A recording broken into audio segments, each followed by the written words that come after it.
What's poppin', y'all? Welcome back to another YouTube video, and today we're taking a look at another anime review. And today we're taking a look at an anime which is one of the strangest animes that I have watched as of recent. And I am going to be honest, I have taken a break from watching anime. I had a little bit of an anime burnout phase where I was constantly watching anime and it got boring, it got repetitive, so I took a little bit of a break and started watching movies instead. And I came back to it with this new one from Netflix, which is called Goodbye World, or Goodnight World, and I absolutely fucking loved it. This is the 12-episode anime series that you can watch on Netflix, or also on Crunchyroll if you do want to. It is 20 minutes per episode, and you can easily binge it within 3.5 hours like I did. It is a really good anime with a really good world. So without any further delay, let's get into what Google has to say. So, Goodnight World. 4 miserable members of a dysfunctional household have no idea that they formed a happy family unit in an immersive VR game with each other. Watch All You Want VTuber. Kazuya performs the opening theme Black Crack, with VTuber duo Norris performing the ending song, Salvia. So, how this story actually goes is it opens up in this digital world, kind of sought out online-y, where everyone wears like this VR headset and they're typing on their computers and their keyboards to play the game. So they're actually just sat in the chair and they're playing the game. And there's this really highly respected family in this game who has really sort of high status, and they are like the main family which no one messes with because they're on the game 24/7. Then in the real world, the same family, who doesn't know they're a family in-game, are very dysfunctional. They hate each other in real life, they don't like each other, they don't communicate, they don't talk to each other, they're constantly arguing, they're constantly at each other's throat. The main character says real life is shit and he prefers the game, and he cares more about his in-game family than his real family. And he has a little girlfriend relationship with an AI pirate who doesn't know she's an AI until it gets revealed she's an AI, and she dies and she gets cut from the game. We then have his brother dying and being sent to hospital because he attempted to take on the Blackbird, which is another AI in the game which is turning real, and the family works out that they're all sort of related and that they all know each other in real life and that they're all, you know, an actual family in real life. And things start to go to shit because the game starts transferring to the real world and they have to fight goblins and monsters. The world goes to shit and the family goes to shit. The dad gets killed and the main guy shuts it down and stops everyone from getting killed by killing Blackbird, which is the big sort of overarching villain of the series. Again, I did just do a quick run through of the anime because I didn't want to spoil too many things, and I did just want to do a quick overview so you would get a rough idea of what the story's about. And I'm going to be honest, it is a really good anime. The animation isn't anything too spectacular, it's pretty basic. I've seen much better animation from recent anime movies that I've watched, and from the likes of Jujutsu Kaisen and Demon Slayer. It's a pretty okay animation style. It is more of a sort of gross out and a more sort of scary looking with some of the scenes, and some of the character designs, they look quite like decrepit and sort of malnourished, and they just don't look too good. They're spending too much time in the game so that human forms look quite scary and quite creepy with how skinny and sort of pale they are.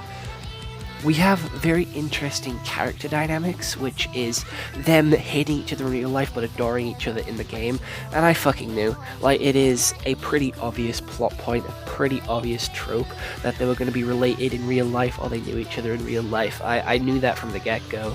It seemed pretty obvious just from how they were acting and how they were acting in real life and how the story was setting it up.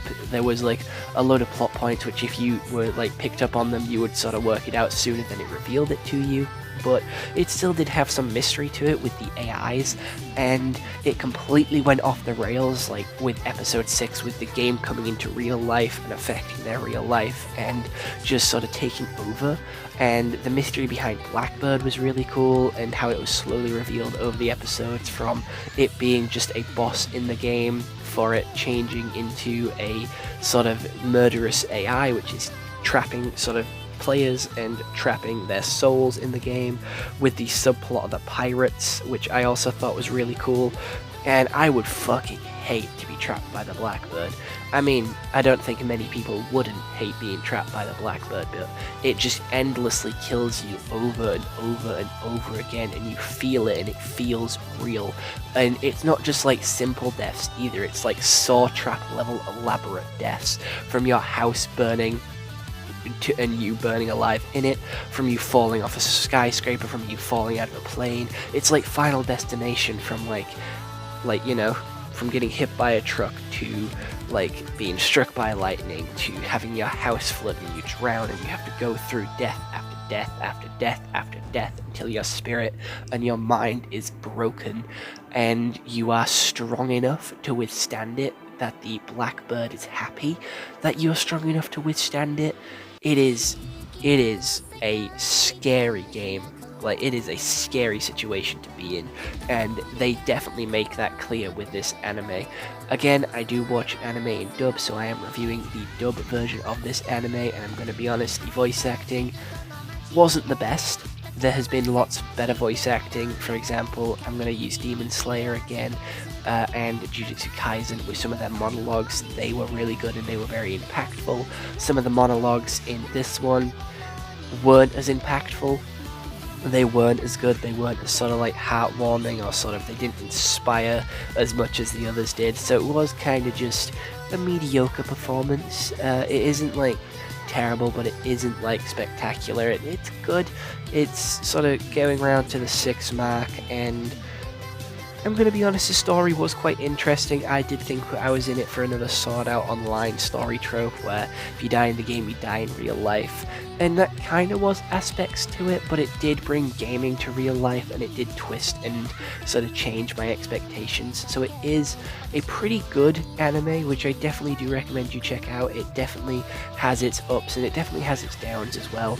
It's not perfect by any means, and again, it is a anime made by Netflix, so we know that it's not going to be spectacular. We know that it's going to be pretty bare bones, and I thought this is one of the better ones that they put out. This has been in my watch list for a while now, and I finally got around to watching it, and I'm glad that I finally got around to watching it, because it was really good. It was weird, and it was shocking, and it didn't just do stuff for the sake of shock value. Everything that it did to try and shock you, they did for another reason, and was story beneficial, and wasn't just there to be like, oh shit, what the fuck, that's random, that's weird. They used it to their advantage and used it to develop the story, which again, I quite like. I thought was quite interesting. And the characters, I also quite liked. Not gonna lie, I saw myself in some of the characters, and I quite liked that. So the characters are relatable, and they come down to like a very sort of human level. Like, these characters are very well fleshed out, and you can sort of see yourself in these characters, and you can sort of relate to them, and that really builds that sort of character, like, human connection, which makes you enjoy the anime a lot more and sort of connect with the anime a lot more, which I do appreciate.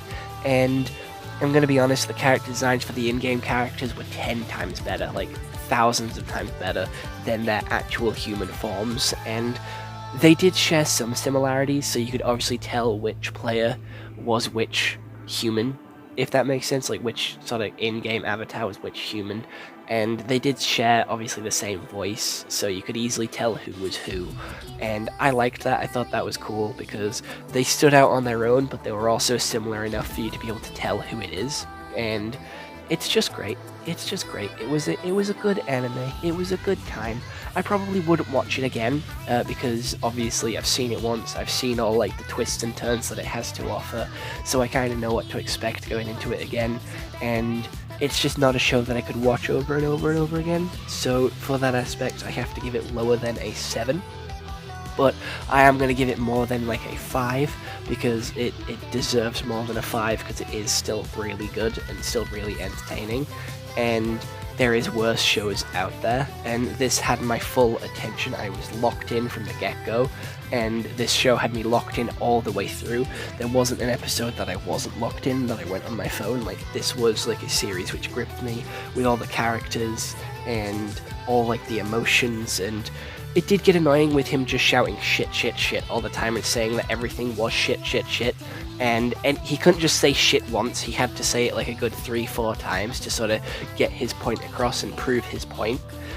But there was other characters which were very monotone and didn't have much of a sort of personality to them, and they were what really let the side down. Like, their monotone sort of robotic voices were so boring, and I know that they were supposed to be like AIs and avatars, but still, it just made it feel so dry and so shit, and took away from like the bright like colors of the game and the sort of contrast to the real world, and it just broke the sort of, you know, it just broke the show for me, I'm going to be honest. It broke the sort of concentration that I had, because it made it goofy, and this was a show that was trying to take itself seriously and do some pretty serious stuff and sort of do some very dramatic stuff, so it needed to be quite serious at times, but some of these characters just didn't really feel like they fit in this serious tone of an anime.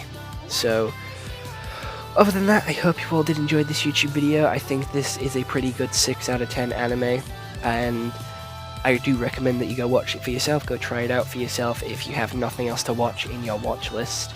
And if you do want me to review any other animes, TV shows, movies, please do let me know down in the comments below, and I hope to see you all tomorrow for our next film, anime, show, game review that I do, because I do a review every single day, if you are interested in watching any of those. So other than that, I hope you all enjoyed. I'll see you all next time. I hope you all have an excellent day, and goodbye. Stay home and stay safe.